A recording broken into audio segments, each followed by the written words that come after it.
Little boy found a Hell's Angel wife weeping alone by a grave. What he said left her speechless. Nobody expected that a quiet 9-year-old boy with nowhere to go would walk into a cemetery on an ordinary afternoon and say something so simple, yet so powerful, that it would stop a hardened biker woman in her tracks and change the course of both their lives forever. Ethan Cole had learned early that staying out of the way kept things calm. At 9 years old, he already understood how to read the sound of footsteps in a hallway, how to tell the difference between a slammed door that meant anger and one that meant you could finally breathe, and how to make himself small enough to be forgotten in his own home. That afternoon, the house wasn't safe. Not really. Not when his stepfather was in one of those moods where silence wasn't enough to keep the peace. So Ethan slipped out without a word, his sneakers barely making a sound as he walked down the cracked pavement, past the park where other kids laughed too loudly, past the corner store where the owner barely noticed him anymore, and kept walking until the noise of the world faded into something quieter, something distant. That's how he ended up at the cemetery, a place most kids avoided, but one Ethan found strangely comforting, because no one there expected anything from him, no one asked questions, and no one raised their voice. The iron gate creaked as he pushed it open, the sound echoing through rows of weathered headstones, and he stepped inside like he was entering a different world, one where time slowed down, and even the wind seemed to move more gently. He didn't have a plan. He never really did anymore, just a habit of moving forward until something told him to stop, and that's when he saw her. She was kneeling by a grave near the far end of the cemetery, far enough from the main path that most visitors wouldn't wander that way, and everything about her stood out against the quiet surroundings. The black leather vest with a worn patch on the back, the heavy boots planted firmly in the dirt, the tattoos that traced down her arms like stories written in ink, and the motorcycle parked just beyond the trees, sleek and powerful, its chrome catching the fading sunlight like it didn't belong. In a place meant for stillness. Ethan had seen people cry before, but not like this.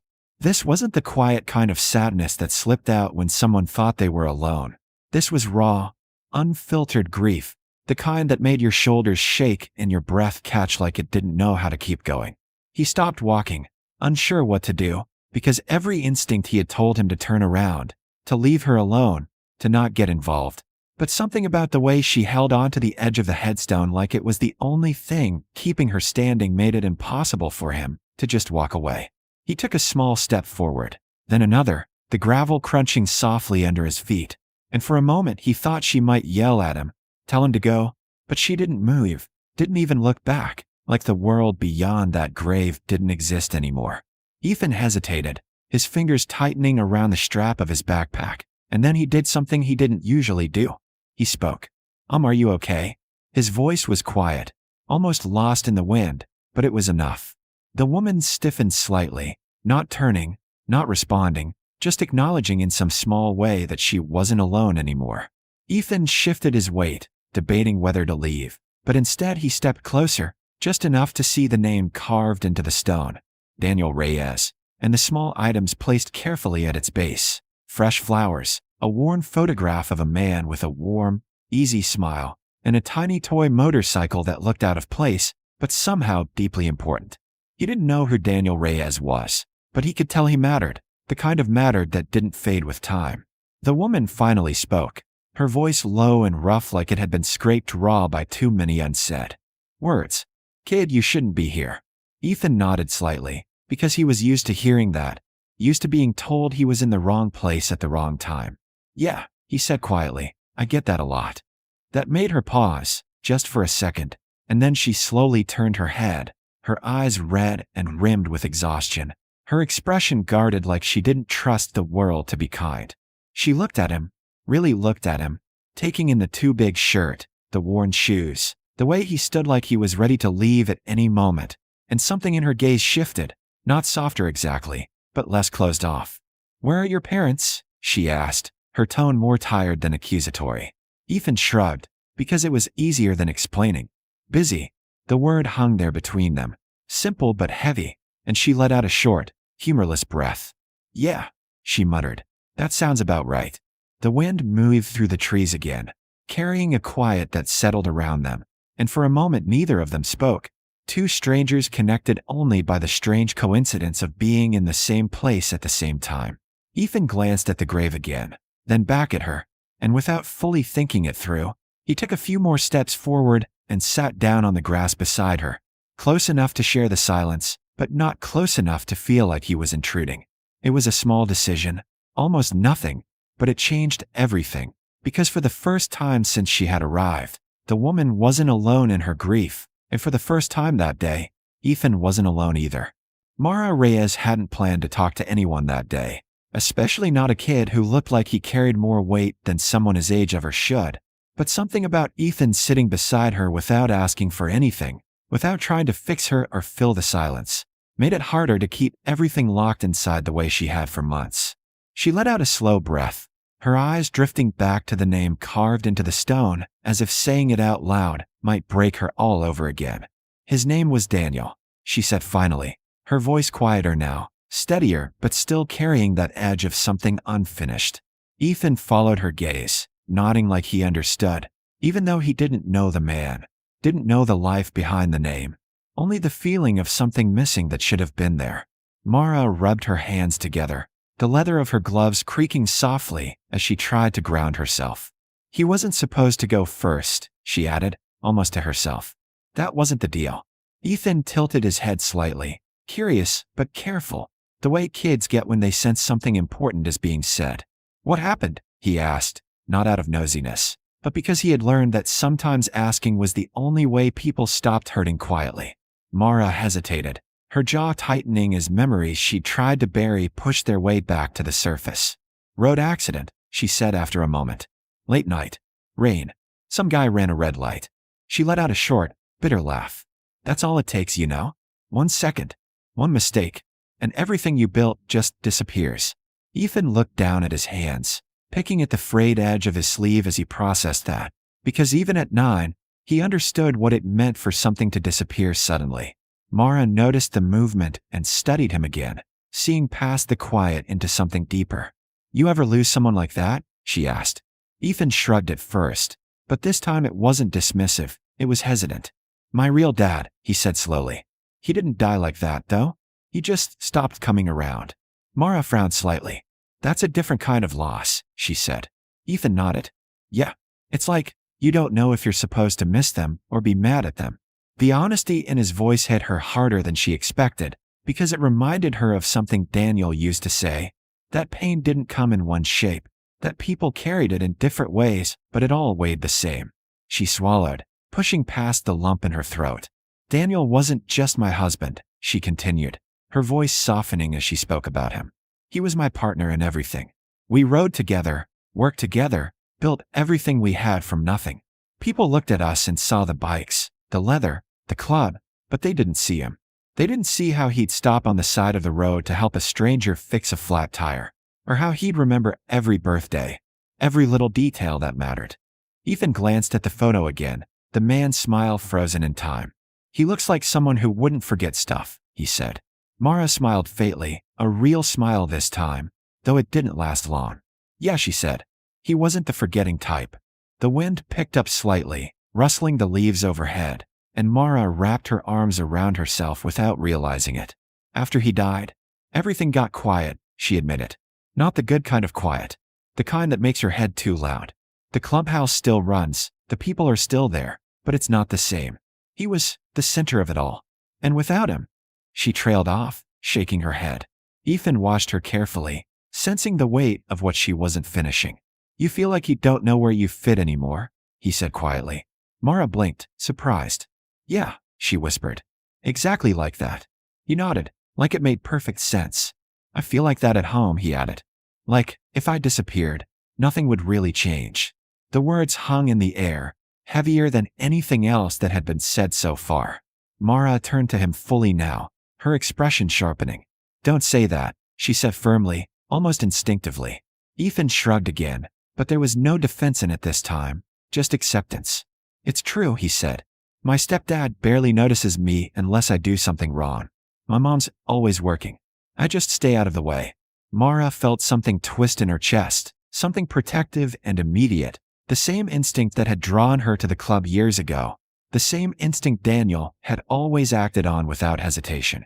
She looked at him differently now, Not just as a kid who wandered into the wrong place, but as someone who had been left to figure things out on his own far too early. That's not how it's supposed to be, she said, her voice low but firm. Ethan gave a small, almost apologetic smile. Yeah, but it is. Mara looked back at the grave, her fingers brushing lightly over the engraved letters of Daniel's name. He wouldn't have liked that, she said softly. Ethan glanced at her. Your husband? She nodded. He had a thing about kids, she explained. Said they deserved better than what most of them get. He used to stop at schools, community centers, anywhere he could help. Drove me crazy sometimes, she added with a faint laugh. Couldn't say no to anyone. Ethan thought about that, about a man who helped people just because he could, and something about it felt important. Sounds like he was a good guy, he said. Mara nodded slowly. The best, she replied, her voice breaking just slightly on the last word. Silence settled again, but it felt different now, less empty, more shared. Ethan shifted closer, not enough to crowd her, just enough to show he wasn't going anywhere. Mara noticed, and for the first time since she had walked into that cemetery, the crushing weight of being alone eased just a little. She exhaled, long and steady, like she was letting go of something she'd been holding onto too tightly. I come here every week, she admitted. Same day, same time.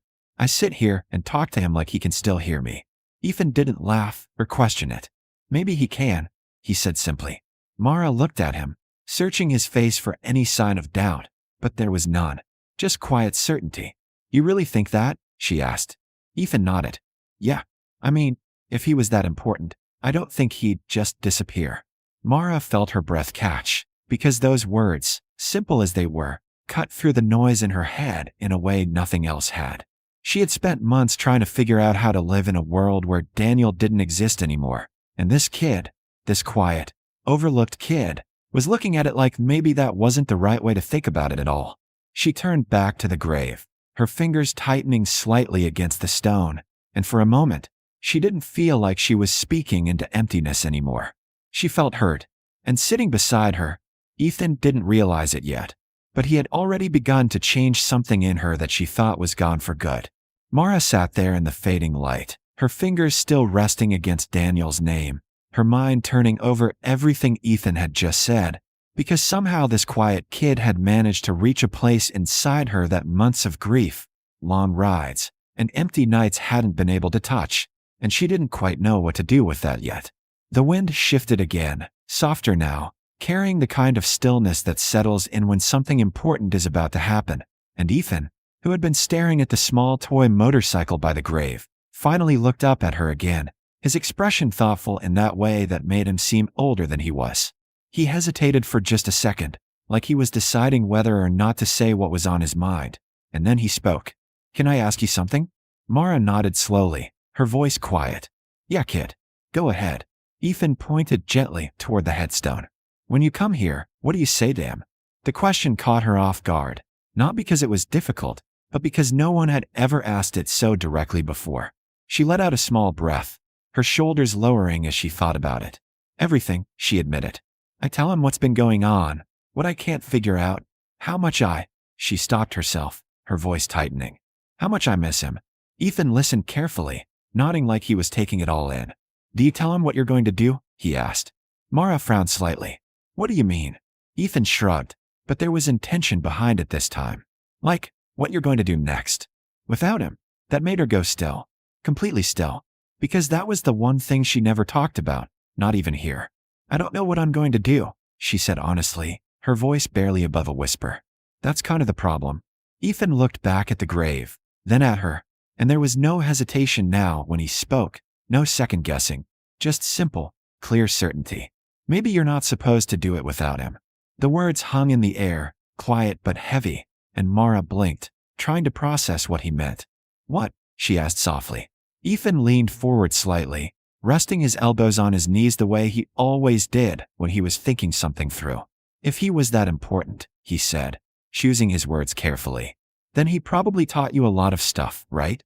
Mara nodded slowly, her heart starting to beat a little faster for reasons she didn't fully understand yet. Yeah, he did. Ethan nodded back, like that confirmed something for him. Then he's still helping you, he said. You just have to remember what he'd do and do that. And just like that, Everything inside Mara seemed to stop. The noise, the grief, the endless questions that had been circling in her head for months. They all went quiet in a way she hadn't experienced since before she lost Daniel.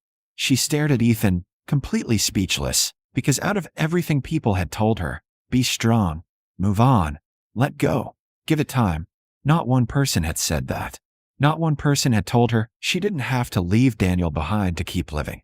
Her throat tightened as she looked back at the grave, her fingers tracing the carved letters again, but this time it felt different, not like she was holding on to something lost, but like she was reconnecting to something that had never actually left. She let out a shaky breath, a small, disbelieving laugh escaping with it. "Kid," she said, her voice thick with emotion, "do you even know what you just did?" Ethan blinked, a little confused. "What?" he asked. Mara shook her head slowly, a faint smile breaking through the tears that still lingered. "You just said the one thing nobody else could figure out how to say." Ethan shrugged, almost embarrassed by the attention. "I just thought about it," he said simply. Mara laughed softly again, this time with a little more warmth in it, and for the first time since she had walked into that cemetery, the weight on her chest didn't feel quite as crushing. She pushed herself up to her feet, brushing the dirt from her jeans, then looked down at Ethan, who was still sitting there watching her like he was trying to figure out if he had done something wrong. "Bae," she said, holding out her hand. "You got anywhere to be right now?" Ethan shook his head. "Not really." She nodded once, like she had already made up her mind about something. "Good," she said, "because I think I know somewhere you should be." Ethan looked at her hand for a second, then up at her face, searching for any sign that this was a bad idea, the way he had learned to do with adults, but all he saw was something steady, something honest. Slowly, cautiously, he reached up and took her hand. Mara helped him to his feet, then glanced back at the grave one last time, her expression softer now, not as broken as it had been before. "You hear that?" she murmured quietly, almost like she was speaking to Daniel again. "Kid's got a point." The wind moved through the trees, gentle and steady, and for the first time in a long time, Mara didn't feel like she was standing there alone. She gave the headstone a small nod, then turned and started walking toward the gate, Ethan beside her, their steps uneven at first but slowly falling into rhythm. Just outside, her motorcycle waited, gleaming under the dimming sky, a reminder of the life she had built and the one she thought she had lost. She handed Ethan a spare helmet, watching as he fumbled with the strap. "Ever been on one of these before?" she asked. Ethan shook his head, eyes wide. "Nope." Mara smirked faintly. "Well," she said, swinging her leg over the bike, "there's a first time for everything." Ethan climbed on behind her, gripping the sides carefully, unsure but not afraid. And as the engine roared to life, something shifted again, something neither of them could fully name yet. Because that afternoon hadn't just been about a woman grieving or a boy with nowhere to go. It had been the beginning of something neither of them expected, a connection built out of loss, honesty, and one simple sentence that changed everything. And as they rode away from the cemetery, leaving the silence behind them, Mara realized something she hadn't allowed herself to believe until now. She wasn't moving on without Daniel. She was moving forward with everything he had left her. And somehow, because of a quiet little boy who refused to walk away, that felt possible again.